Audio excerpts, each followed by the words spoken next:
fíjense que reduce la ventilación, en la ventilación reduce la perfusión acá, en este caso. ¿Ven acá?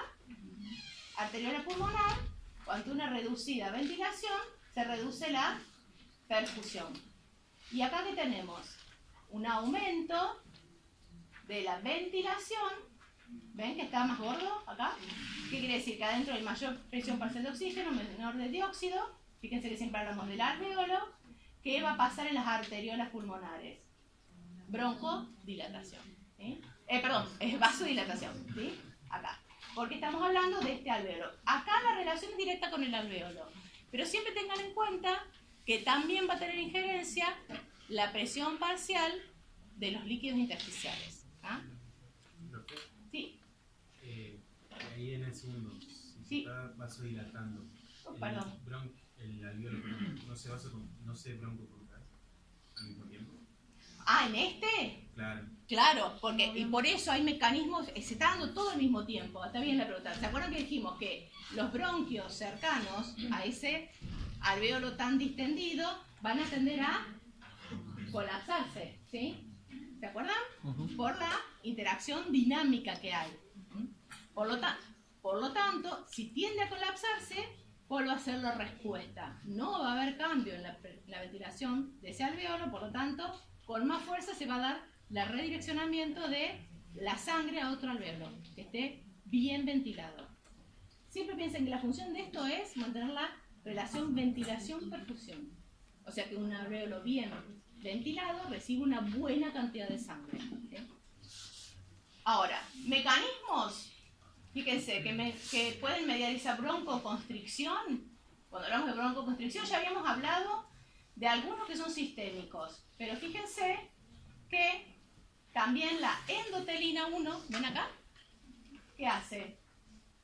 Actúa como broncoconstrictora, ¿sí? Si bien hablamos de endotelina relacionada con los vasos sanguíneos, acá hablamos que son mensajeros que generan broncoconstricción. ¿Tá? Serotonina, en este caso ven adenosina, pero fíjense que acá están los receptores.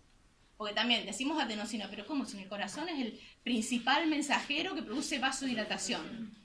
Pero esto es otro músculo, otro receptor, produce un efecto contrario sobre el músculo. Produce que se contraiga. Por eso siempre es importante, además de saber el mensajero, saber el receptor. Porque si se aprenden solamente el mensajero, ¿qué va a pasar? Van a entrar en colapso del combo. Porque se aprendieron que en uno produce un efecto sobre el músculo y van a pensar que sobre todos los músculos produce el mismo efecto. Y no, depende del subtipo de receptor que tenga ese músculo que está en cierto lugar del cuerpo. Por eso le ponía ese como ejemplo. Y este es el más importante. Vasoconstricción hipóxica compensatoria. ¿Qué quiere decir esto? Fíjense, acá tenemos dos alvéolos. ¿Qué tenemos acá? Uno, ¿ven esta rayita? ¿Qué quiere decir? Que está mal ventilado. ¿Y la respuesta cuál es? No es que aumenta la ventilación, sino que se produce vasoconstricción acá y redirecciona el flujo hacia uno bien ventilado. Por eso es vasoconstricción hipóxica. Fíjense que el principal estímulo es la hipoxia de esta. ¿Se acuerdan que habíamos dicho que podían ser distintos? Este es el más importante. Nuevamente, como les voy a poner acá para que no se olviden, la relación es inversa entre la circulación sistémica y la circulación pulmonar. Porque, ¿qué pasaba en una regulación local ante una hipoxia? Se produce una vasodilatación. Y en el pulmón, ¿qué pasa? Se produce una vasoconstricción. Fíjense que nuevamente la respuesta, en este caso vascular, es opuesta. ¿Sí? Entonces, justamente, era para que recordaran eso, ¿sí? Vasodilatación local, en cambio en el pulmón, ¿sí? Y fíjense que es sensible al alveolar, pero también es sensible a la hipoxia vascular. Por eso se lo puse. Es mucho más sensible a la presión parcial de oxígeno en el alveolo. Pero también puede ser sensible cuando cae la presión parcial de oxígeno arterial. ¿Se entiende? ¿Sí? A los dos. Rápida. Sí. Cuando se produce en forma desproporcionada, estamos en bronquitis.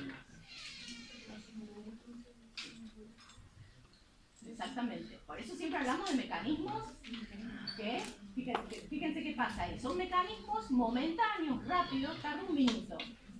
Rápidamente se redistribuye la sangre en ese pulmón. El cuerpo reacciona de esa forma, pero el problema no está en la irrigación. ¿El problema en dónde está? En la ventilación.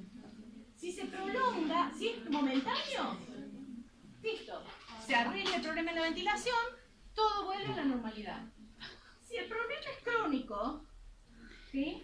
Si ese alvéolo recibe poco oxígeno durante gran cantidad de tiempo, ahí empieza el problema. ¿Sí? Porque este mecanismo no está diseñado para afecciones crónicas, ¿sí? Ante disminución de la presión parcial de oxígeno alveolar. O sea que ahí es un arma de doble filo. Porque ¿qué pasa si se produce una vasoconstricción? En este caso depende del alvéolo, es localizada. Porque hay grupos de alvéolos que van a recibir buena perfusión, otros que van a recibir mala, ventilación, otros mala. Entonces se compensa, no se cambia. Ahora, si el estímulo se mantiene, va a empezar a haber vasoconstricción en muchos lugares de ese pulmón. Y vamos a ver que esa vasoconstricción me va a terminar generando ¿qué?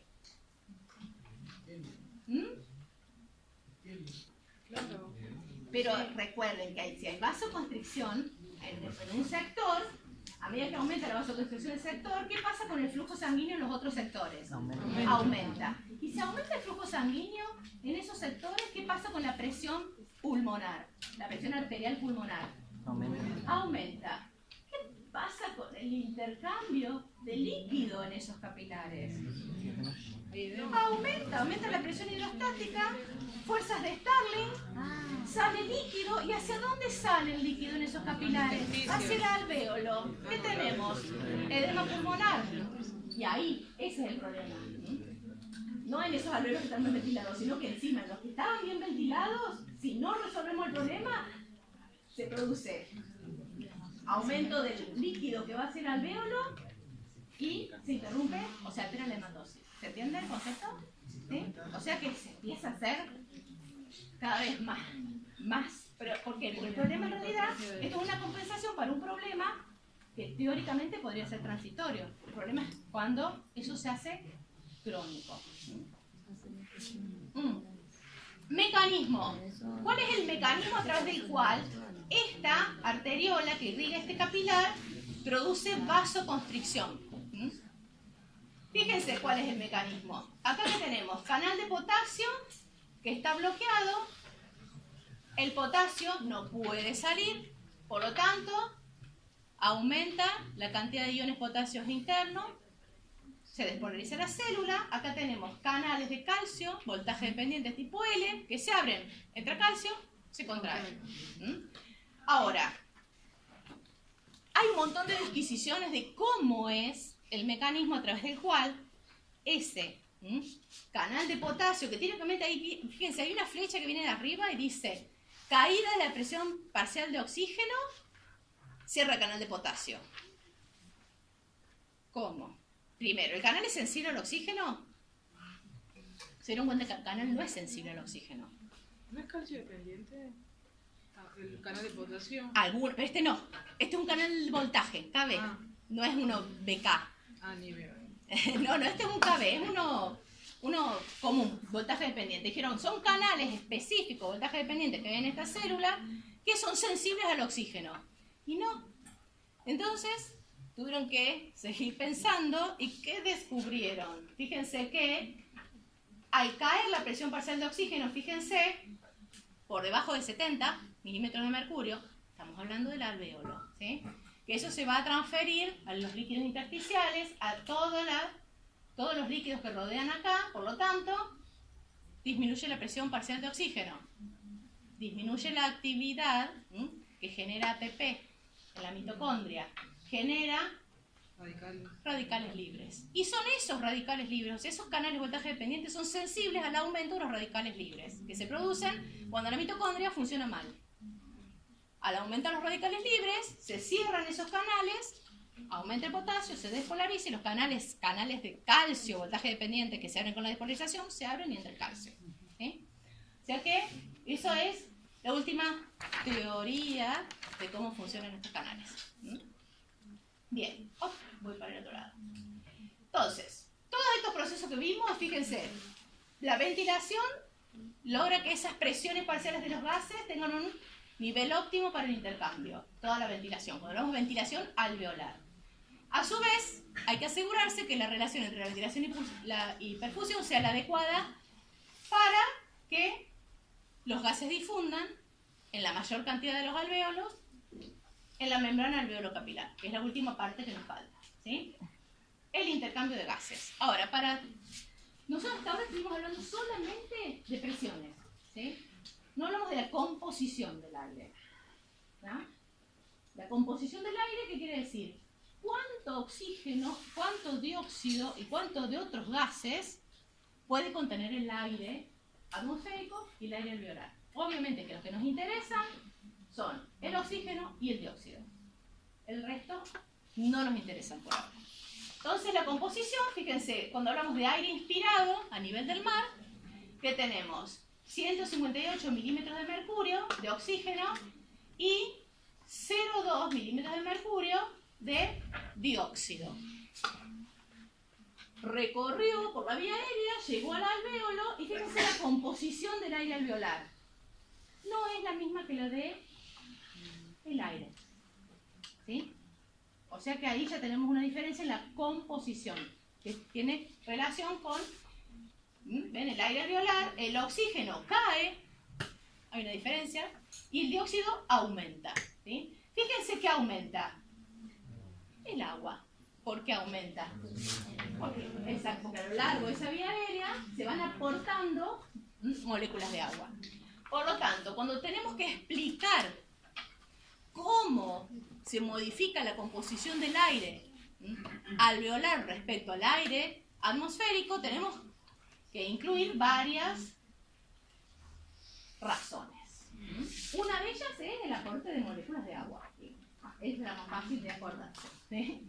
Bien. ¿Qué otra cosa? Que siempre es una mezcla de aire, chicos. Si tenemos un espacio muerto, ¿sí? ¿Qué va a pasar? Estamos mezclando aire constantemente. Ni les cuento a nivel alveolar.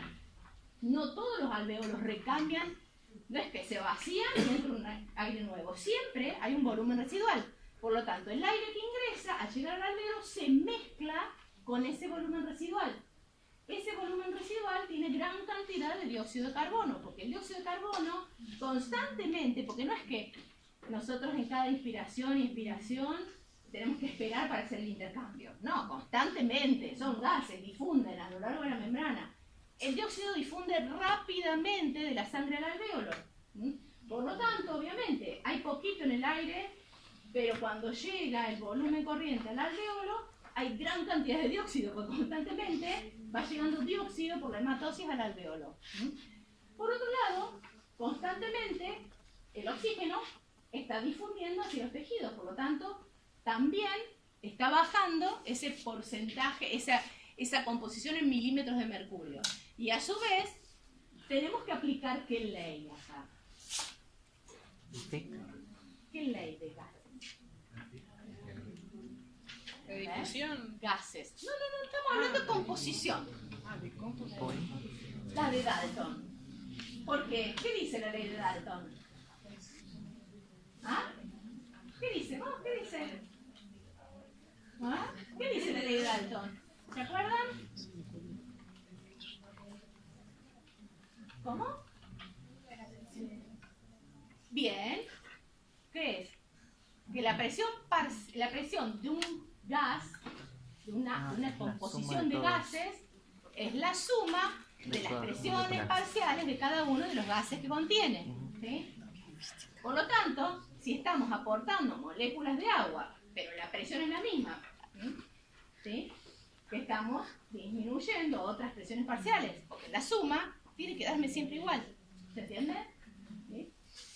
Así que vamos a tener en cuenta justamente cuando hablamos de gases respiratorios que vamos a hablar de presiones parciales. Si bien en general decimos la presión de oxígeno, la presión de dióxido, es una presión parcial de oxígeno, la presión parcial de dióxido, ¿sí? Porque justamente lo que aplicamos es la ley de Dalton, ¿sí? cuando hablamos que a nivel atmosférico, ¿qué tenemos? ¿Sí? De oxígeno, nitrógeno, dióxido y agua. Obviamente, ¿qué va a pasar cuando llega al alvéolo y se equipara con la presión parcial de gases de afuera, pero no con la misma presión parcial de cada uno de ellos? ¿Se entiende? La presión total es la misma, pero la composición ya no es la misma. Ahora, ¿cuál es la relación entre el nivel de ventilación y la composición del aire alveolar?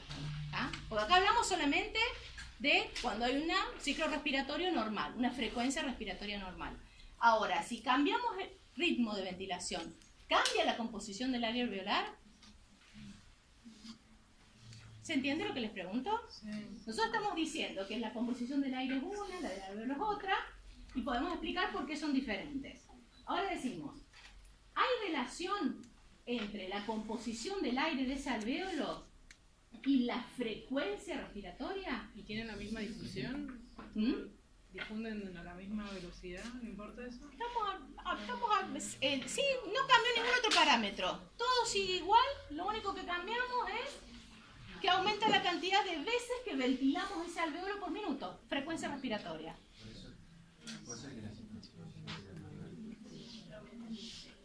¿La? Sí. ¿Sabes por qué está? Ah, no, está bien, porque me estás hablando de compensación. Está bien.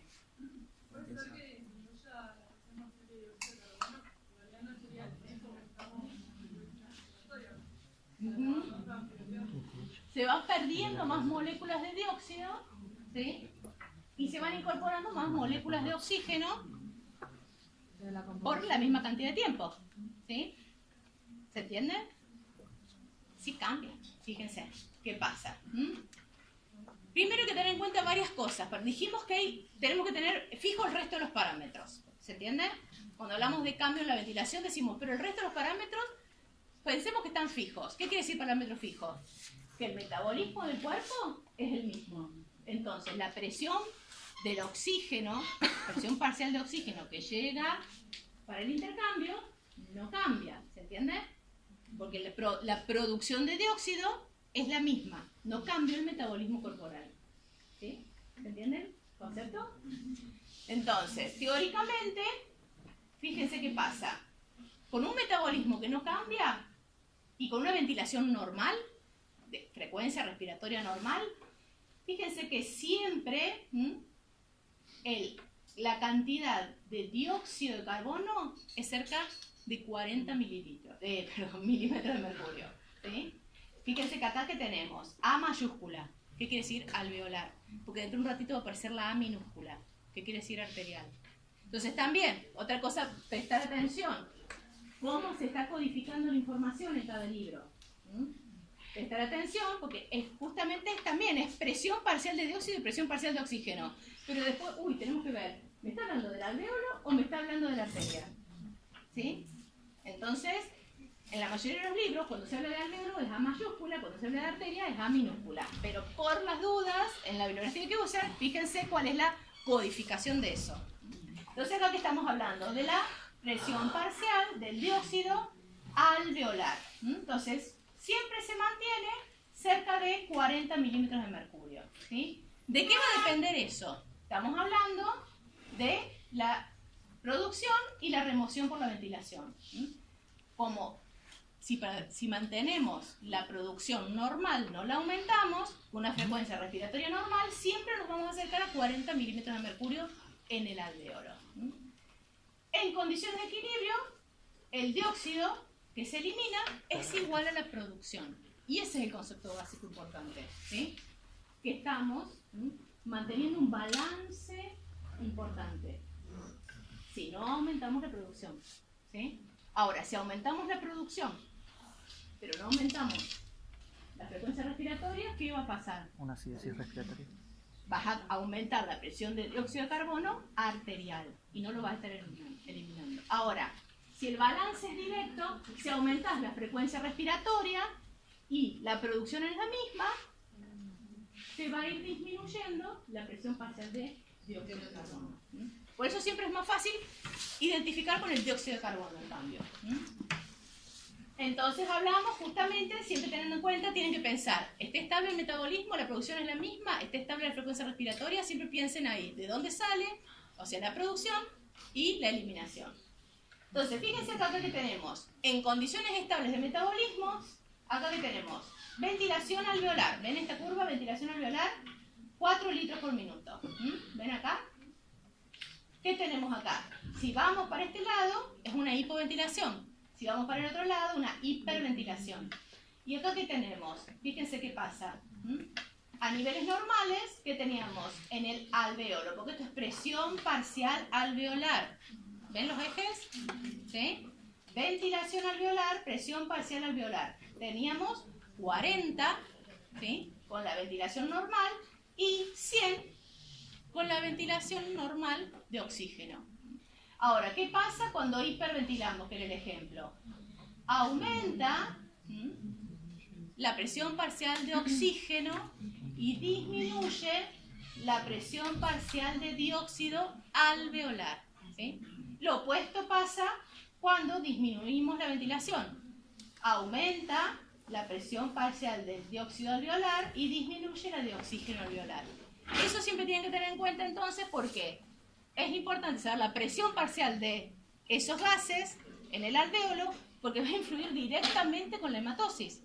Va a ser que va a determinar si el gradiente es suficiente o no para el intercambio. ¿Sí?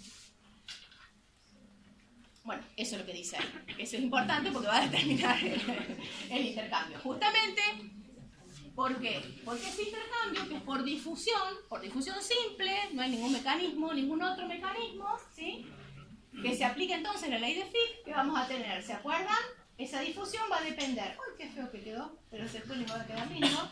El área, la diferencia de presión, el espesor, ¿sí? ¿Qué quiere decir esto? Cuanto más alvéolos estén ventilados y mejor difusión. Cuanto mayor el gradiente de presión, mejor difusión. Cuanto menos espesor, mejor difusión. ¿Y esto se de qué era? Coeficiente de difusión. Coeficiente de difusión, que va a depender del gas que estemos trabajando. Si decimos el oxígeno es uno, si decimos el dióxido es otro. ¿Sí? Pues justamente depende de qué? De la solubilidad del gas en agua y del peso molecular. Y cuando ustedes comparan el oxígeno y el dióxido, ¿cuál es más soluble? El dióxido de carbono. Exactamente. Por eso también es mucho más lábil cualquier cambio, porque enseguida cambia la difusión, ¿tá? Porque es mucho más soluble. Entonces acá tenemos todos los parámetros que van a intervenir en la difusión. ¿Tá? Dijimos, ¿se acuerdan al principio de la primera diapositiva? ¿A qué tendría la evolución? A aumentar el área de intercambio, a aumentar la diferencia de presión y a disminuir la distancia o espesor de la membrana. Y cuando hablamos de la membrana, justamente, fíjense, acá se ve bien lo de los capilares que hablábamos, ¿sí? Si acá aumenta, esto colapsa, pero en general se mantiene de esta forma, ¿sí? Acá, en esta foto, que ustedes la van a ver bien cuando lo ven en la compu, se ve esto que está redondito es un alvéolo, esto que está, ven acá, son cada los capilares, o sea, justamente esto representa el corte, que un alvéolo no es que haya un alvéolo, un capilar, ¿sí? Porque en general nos pensamos, vemos la imagen, pensamos un alvéolo, un capilar. No, es una pelota rodeada de un ovillo de capilares. ¿Tá? Entonces ahí podemos funcionar si uno de esos capilares no funciona o se ocluye, pero tenemos un montón de otros capilares que están irrigando ese alvéolo. Porque en general vemos esta imagen así súper. Entonces nos imaginamos que hay un capilar y un alvéolo. Y acá murió este capilar y este alvéolo ya no funciona más. No, es una red. Bien, obviamente que dijimos, fíjense, 2 micras de espesor, justamente el espesor que varía entre 0,1 y 0,4, el área grande, 70 metros cuadrados, es un gran área de intercambio, y dijimos lo otro era la solubilidad, que el dióxido es mucho más soluble y difunde mucho más rápido.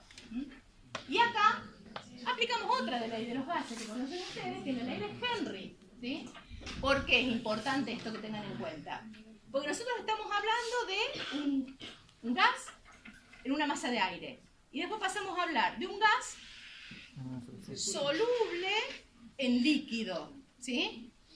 Entonces, no estamos hablando de lo mismo. Y hay que tener en cuenta que una cosa es hablar de presión parcial del gas, que puede ser la misma, pero eso no quiere decir que la concentración sea la misma en sangre. Por la ley de Henry. Porque va a depender de qué? Del coeficiente de solubilidad en agua. ¿Se entiende? ¿Sí? Entonces, no es exactamente lo mismo en los dos sistemas. Pero no es que cuando después, o sea, sí, cambiaba cuando estaba en circulación el gas, pero cuando tomaba contacto con la pared ya ejercía la misma presión como si estuviera a nivel gaseoso. Sí, por eso hablamos de, cuando hablamos de presión, por eso decimos, cuando hablamos de presión parcial, siempre estamos hablando de la presión. Cuando hablamos de concentración, hablamos en mililitros de ese gas por mililitro de sangre. ¿Se entiende? Sí. Era para que ustedes miren los ejes, ¿sí? Entonces, acá, ¿qué tenemos? Largo del capilar. Y acá, presión parcial. ¿Sí? Presión parcial. Y acá, largo del capilar, presión parcial. Acá, ¿qué tenemos? De oxígeno y de dióxido. Cuando los comparamos, decimos, en el largo del capilar, o sea, en el primer tercio del capilar, ¿sí? Que es de ese capilar que está rodeando el alvéolo, fíjense que pasa de 40 a 100. ¿Qué quiere decir eso? Que rápidamente incorporó el oxígeno. En el primer tercio de esa estructura ya se produjo todo el intercambio. ¿Ven? Que pasó de 40 a 100 milímetros. ¿Qué es la diferencia entre el alvéolo y la sangre? Se cargó de oxígeno, llamémoslo así. ¿Sí? Fíjense acá qué pasa. En el primer tercio, ¿sí? También el dióxido pasa lo mismo. Pero fíjense las diferencias de presión con las que se maneja el dióxido. De 46 a 40. Es un gradiente de presión ínfimo. ¿Sí? Y en el mismo tercio o en la misma distancia se intercambia. Eso nos está dando evidencia de que es mucho más soluble para atravesar esa membrana. ¿Sí? Justamente esa es la explicación de por qué, con un pequeño gradiente alvéolo capilar, el dióxido de carbono, ¿sí?, atraviesa la membrana y el oxígeno necesita mucho más gradiente, que es de 100 a 40, para lograr el mismo intercambio. Porque el dióxido es 20 veces más soluble que el oxígeno. ¿Ah? Sí. ¿Puede ser considerado un parámetro estrecho? El dióxido. Sí, el dióxido siempre es estrecho porque maneja un montón. Fíjense que después nos vamos a atender más, nos vamos a preocupar más por el dióxido que por el oxígeno.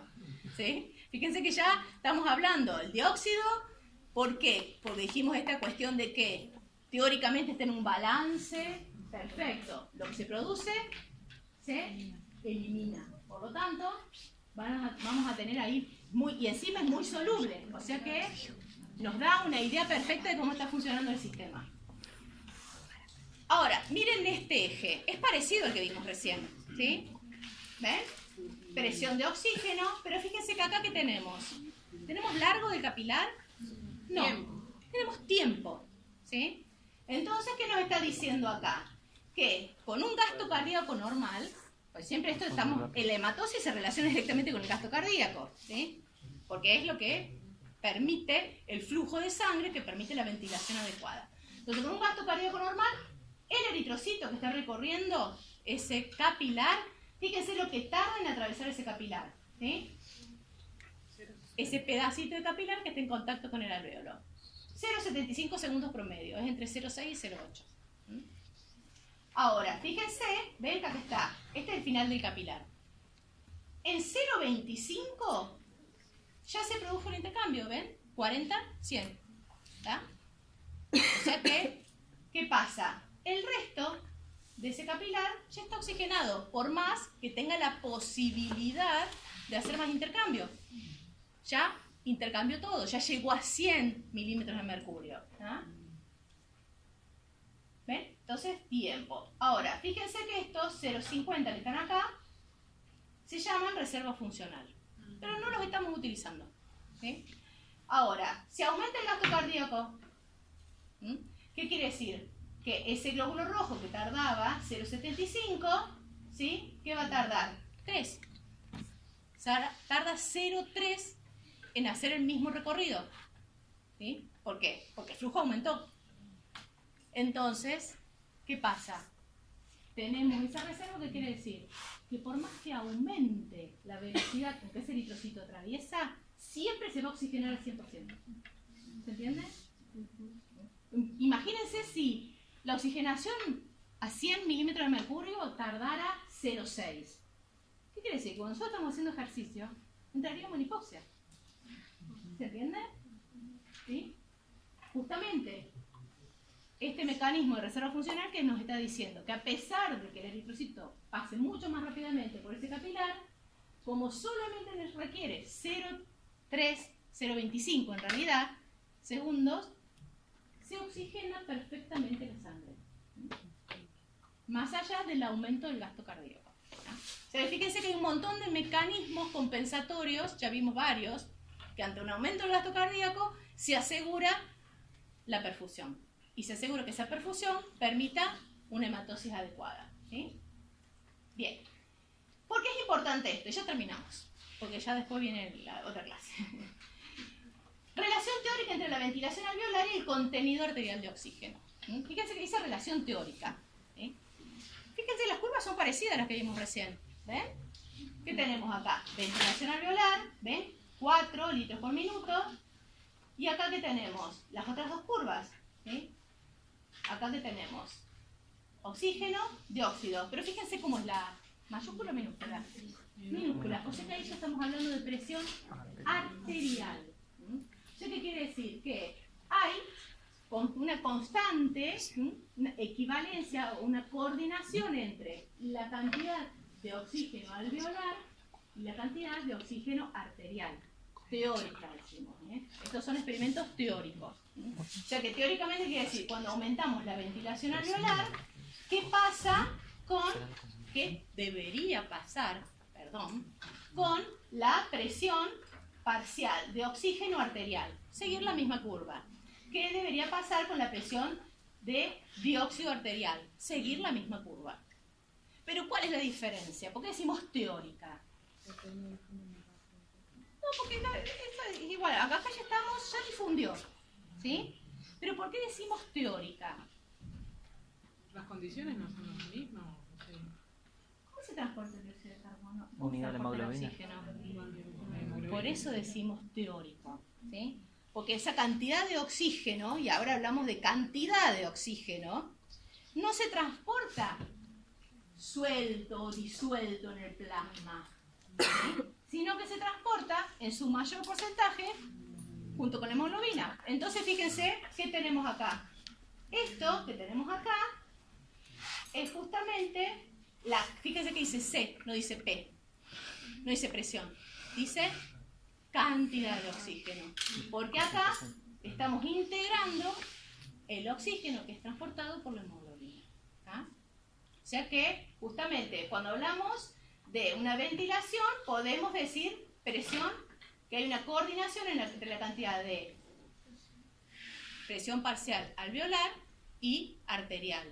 Pero después, ¿qué va a pasar? Fíjense que pasa exactamente lo mismo. Decimos, si hablamos de ventilación, ¿qué habíamos dicho? Aumenta la ventilación, se pierde dióxido, ¿sí? También baja a nivel arterial. Aumenta el oxígeno, también aumenta a nivel arterial. Pero fíjense que ese aumento es distinto. ¿Por qué? Justamente por el efecto de la curva de disociación de la hemoglobina, que es lo que van a ver la clase que viene. Esto para que vean que hay una íntima relación entre la ventilación de esos alvéolos y el contenido arterial de oxígeno y dióxido. Pero para tener en cuenta eso, tenemos que tener y saber cómo se transportan esos gases. ¿Ah? Y justamente, otra cosa a tener en cuenta cuando hablamos de contenido, fíjense que hablamos de contenido de oxígeno, entonces tenemos dos fuentes de ese contenido de oxígeno. Acá que tenemos el que está disuelto en plasma y el que está unido en hemoglobina. Por eso las curvas eran distintas. ¿Sí? ¿Qué tenemos? El que está disuelto en plasma va a estar principalmente influenciado por esa curvita que veíamos, ¿sí? Que tiene que ver con la ventilación alveolar. Justamente esa ventilación, ¿con qué tiene que ver? Con la frecuencia, con la resistencia y con la compliance, todo lo que vimos hoy. ¿Sí? A su vez, ¿con qué? Con la capacidad de difusión, en esa hematosis que va a depender de todo lo que vimos con FIC y de la adecuada relación ventilación-perfusión, que es todo lo que vimos hoy. Hoy vimos esto, ¿se entiende? La clase que viene, ya terminó, van a ver esto, ¿sí?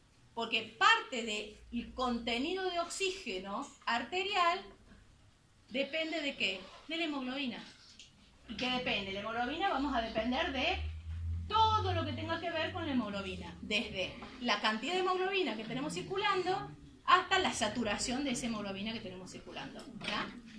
Y otro concepto básico entonces, ¿por qué es importante tener en cuenta la presión arterial de oxígeno y dióxido? Porque nos va a ayudar a entender varias cosas. Fíjense, efecto, ¿sí?, de la presión arterial de oxígeno en la ventilación. Aquí estamos diciéndolo al revés. Antes era efecto de la ventilación sobre la presión arterial de oxígeno, ¿sí? Aumenta la ventilación, aumenta la presión arterial de oxígeno, la que está, dijimos, no unida a la hemoglobina. Las dos aumentan, obviamente, pero la curva es distinta.